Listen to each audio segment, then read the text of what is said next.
देखिए, सबसे पहली बात मैं बड़े जिम्मेदारी से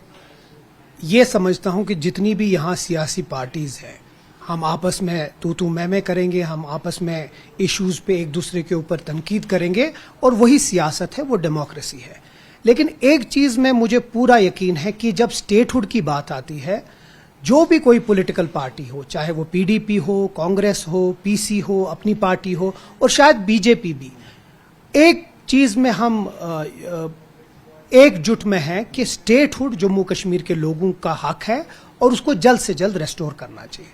तो अगर ये सब लोग हम एक ही जगह खड़े हैं, एक ही लेवल पे हैं, तो ऐसे कौन लोग हैं जो इसको जानबूझ के, इस नैरेटिव को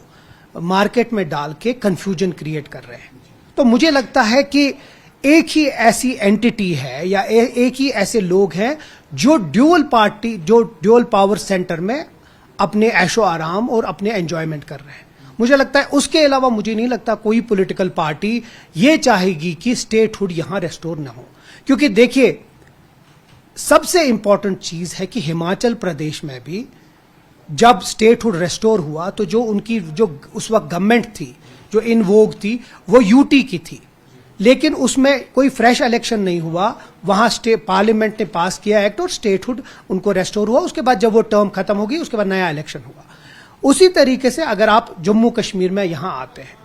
तो अगर आप देखेंगे कि ये कौन लोग हैं, वो चाहते क्या है, ये किसी तरीके से जो इस मुल्क की लीडरशिप है उनकी बातों को नकारना चाहते हैं, एक कंफ्यूजन क्रिएट करना चाहते हैं। नहीं तो मुझे ये बताइए, सुप्रीम कोर्ट में जब एक वर्डिक्ट दिया कि जम्मू कश्मीर में इलेक्शन हो जाए सितंबर में और इमीडिएटली स्टेटहुड रेस्टोर हो जाए, तो वो ये कहते फिर नहीं जी, पहले एक इलेक्शन हो जाए, इलेक्शन कंप्लीट हो जाए, उनकी टर्म खत्म हो गए, नेक्स्ट इलेक्शन में स्टेटहुड पहले दे दीजिए। या प्राइम मिनिस्टर साहब यहां आए, प्राइम मिनिस्टर साहब ने यहां SKICC में अपने भाषण में ये बात की कि यहां इलेक्शन होगा, इलेक्शन के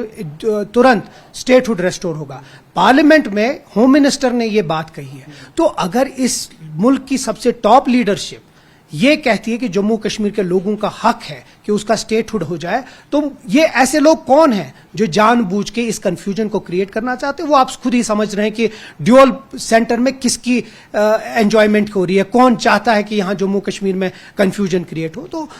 जहां तक स्टेटहुड का रेस्टोरेशन है, मुझे पूरा यकीन है कि इस साल में स्टेटहुड रेस्टोर होगा, क्योंकि लोगों का जो मैंडेट है वो ओवरवेलमिंग हुआ है और मुझे नहीं लगता है कि कोई भी उस मैंडेट को नकारना चाहता है या उसको डिमीन करना चाहता है जो यहाँ का मैंडेट है। मुझे लगता है जल्द से जल्द वो रेस्टोर होना चाहिए और यहाँ के लोगों के जो मसाइल है वो हल हो जाए। सर, डॉक्टर साहब को क्या जरूरत पड़ी कि उन्होंने बोला मैं कोर्ट जाऊंगा, और एक रिपोर्ट है कि बोला जा रहा है कि इनको बताया गया है कि 2029 में जब इलेक्शन होंगे तब जाके स्टेट। देखिए, वही ये जो आप जिस बारे में बात कर रहे हैं, ये जानबूझ के मार्केट में ये नैरेटिव फैलाया जा रहा है कि किसी तरीके से कंफ्यूजन क्रिएट किया जाए। हमारे पास ऑप्शंस बहुत हैं, लेकिन हम चाहते हैं कि जो इस मुल्क के वजीर आजम ने हमसे वादा किया है, यहाँ के होम मिनिस्टर ने हमसे वादा किया है, उन्हें हमें यह वादा नहीं किया जो आप अभी बात कर रहे हैं। उन्होंने कहा जल्द से जल्द, और यहाँ के सुप्रीम कोर्ट जो सबसे बड़ी इंस्टीट्यूशन है इस मुल्क की, उसने हमें कहा है और वादा किया है कि इलेक्शन के तुरंत बाद आपको एज सुन एज पॉसिबल, उसमें मेंशन्ड है कि स्टेटहुड रेस्टोर हो। तो उनने तो फिर ये कभी नहीं बोला था कि यहां पहले यूटी होगी सरकार या कुछ होगा। तो ये जो नैरेटिव है, ये कुछ लोग हैं जो इस वक्त हुकूमत में है, किसी लेवल पे, किसी जगह है, जो जानबूझ के चाहते हैं कि वो इस चीज को बदलाए ना, और जो अपने ऐशो आराम उन्हें इतने बरसों किए वो कंटिन्यू रहे। लेकिन यहां लोगों की अब हुकूमत है, मैंडेट लोगों ने दिया और जल्द से जल्द रेस्टोर होना चाहिए ताकि यहां के काम हो जाए।